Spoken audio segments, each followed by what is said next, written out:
Your newborn isn't eating too much. If your baby suddenly wants to feed every hour or even every 30 to 60 minutes, it can feel like something is wrong. Many new parents immediately worry that their baby isn't getting enough milk or that their milk supply has dropped. But in many cases, this behavior is completely normal. It's called cluster feeding.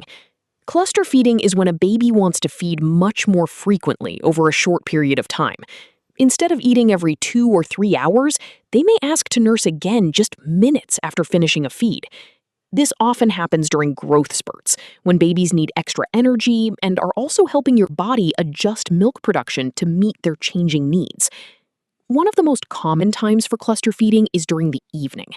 After what seems like a normal day, your baby may suddenly want to stay attached to the breast for hours, taking short breaks before asking to feed again.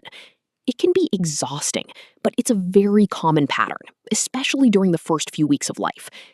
Cluster feeding is also common around growth spurts, often at about 2 to 3 weeks, 6 weeks, and around 3 months of age. Every baby is different, so the timing may vary, but the pattern is usually temporary. So how do you know if everything is okay? Instead of focusing only on how often your baby feeds, look at the bigger picture. Are they producing enough wet diapers? Are they gaining weight as expected? Do they seem satisfied after at least some feeds?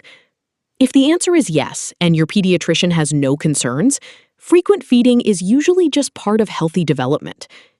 During cluster feeding, try to follow your baby's hunger cues rather than watching the clock. Stay hydrated, eat regular meals, and rest whenever you can. This phase can feel endless while you're in it, but for most babies, it only lasts a few days before feeding patterns become more predictable again. If your baby seems unusually sleepy, isn't producing enough wet diapers, isn't gaining weight, or you're experiencing significant pain while breastfeeding, it's important to contact your pediatrician or a lactation consultant for guidance. Remember, cluster feeding isn't a sign that you're failing. In fact, it's often a sign that your baby's body is growing exactly as it should. Understanding what's happening can replace worry with confidence and help you navigate those challenging early weeks with a little more peace of mind.